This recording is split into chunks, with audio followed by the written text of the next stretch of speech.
rear viewer is a design and build failure. What happened, you ask? I will tell you.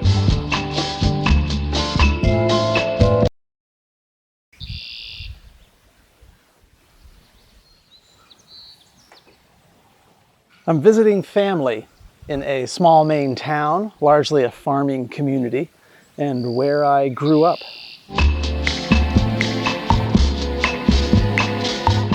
While I'm here, I'm going to try and salvage a project that has gone completely sideways.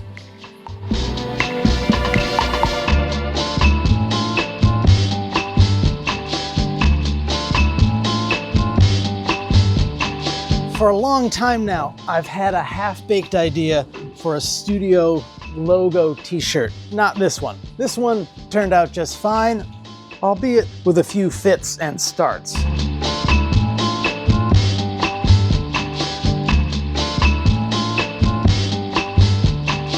Given my ambivalence about branding, I've wanted to make a non-logo logo shirt.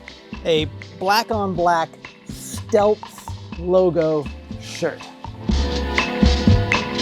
I didn't want to commit the time to screen this one myself, so I again turned to Mike at Babylon Burning in San Francisco.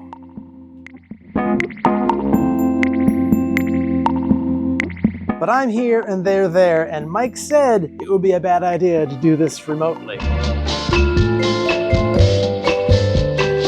I said, let's be brave, and then to his great credit, he ran an entire series of tests with different formulations of ink, sent me photos, sent me videos, and I chose this one. They printed 100, boxed them up, shipped them, and somehow, one way or another, they look like this. Can you even see it? Neither can I. So what do? I could go running back to the printer and whine, but that would be patently unfair. This is entirely on me. I could go back to square one, do what I didn't want to do in the first place, make my own screen and print over what they printed. I hope, there's a simpler and faster way. I'm going to make a stamp and stamp just the lettering on what's already been printed, and in that way attempt to resuscitate the patient. It'll be great.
Yeah, it's curious that the photographs are so different from the final product. Digital photography could have something to do with it. Photo apps are engineered to be crisp and vivid.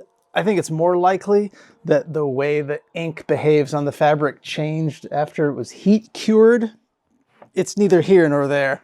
The lesson here is in the importance of design collaboration and proofing in person, not via the internets.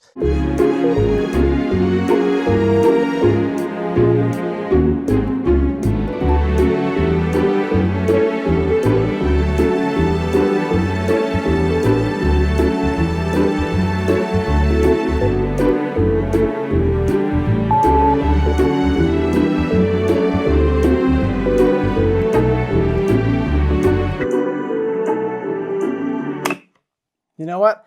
I'm just realizing this is a Christmas song. Too late now. Happy holidays.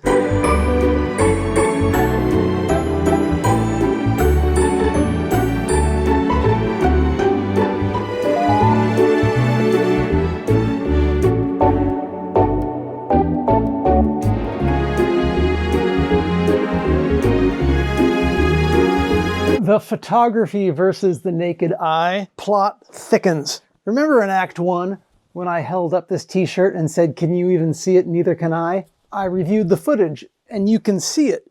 And then I did what I weirdly hadn't done yet and pulled out my phone, and looking at this shirt through my phone, it looks exactly like the photos sent to me from Babylon. I knew these apps heavily manipulated the pixels flowing through them, but I had no idea it was that dramatic. It's not as dramatic on my video camera, but I can't even show you what I see with my eye. I can just barely make this out. And yeah, I want a stealth logo, but if you can't see it at all, the point is a little defeated. Once a month, I make a long-form video and answer member questions. A really common theme to those questions is how I, or anyone, develops new tool sets, tackles projects they don't have experience in, and those questions probably come from the fact that the projects I tackle tend to be so varied. And believe it or not, in all my days, I have never made a liner cut. This is a first, and I am making a whole series of semi-educated guesses about what I'm doing and refining my technique a bit as I go. The reason I've never done one might have a little to do with the following story. My senior year in high school, I went away to a boarding school. I hadn't been there long and I stumbled upon a standalone building where they did their art classes. I went inside, the door was unlocked, but I shouldn't have been there, and they were making liner cuts, and I was curious, and I sat down, took a piece of linoleum, one of these tools, tried it out, and immediately slipped and drove the blade pretty deep into my finger. In a bit of a panic, I made a run for it, bandaged myself up, and didn't tell anyone about it. But you can believe I'm thinking about that as I whittle away at this rubber.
I didn't include the circle of dots in the stamp because they are visible to varying degrees in the t-shirts, and I thought it would be interesting to have two different levels of print density, and hopefully you'll still see that circle behind the logo.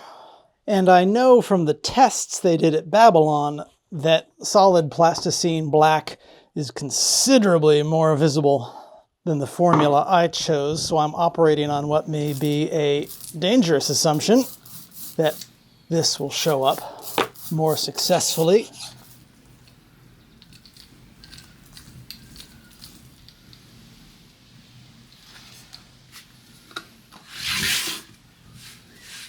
Moment of truth.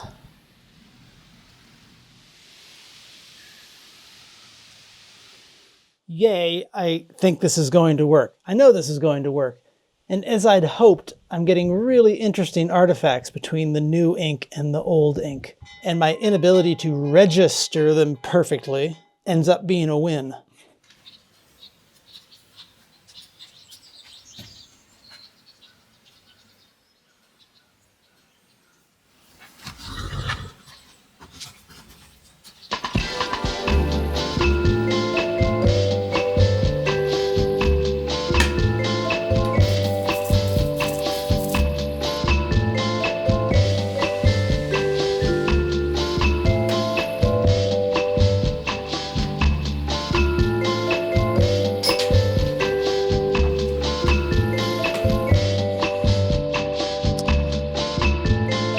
Status report.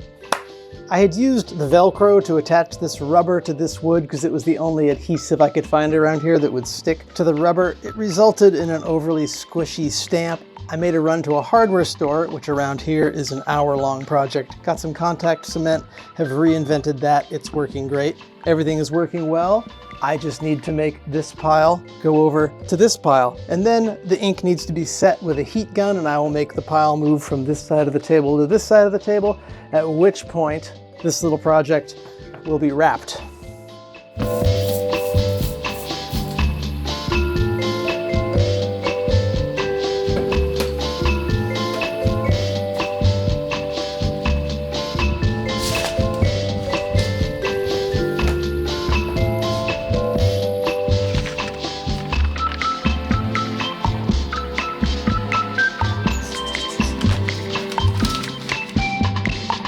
Oh, it's a classic example of a mistake leading to a workflow that never would have existed otherwise.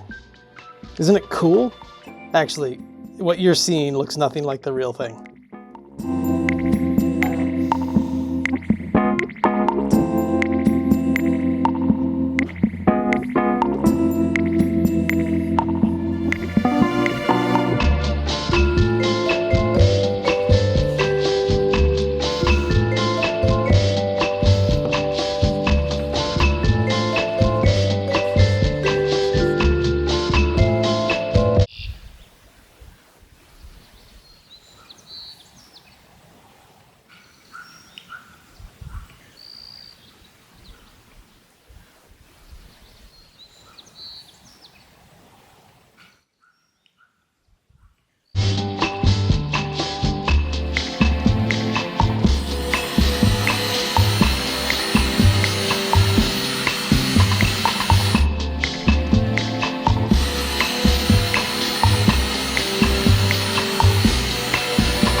With some non-trivial color grading, I've managed to cook up a couple images that show what this design looks like, more or less.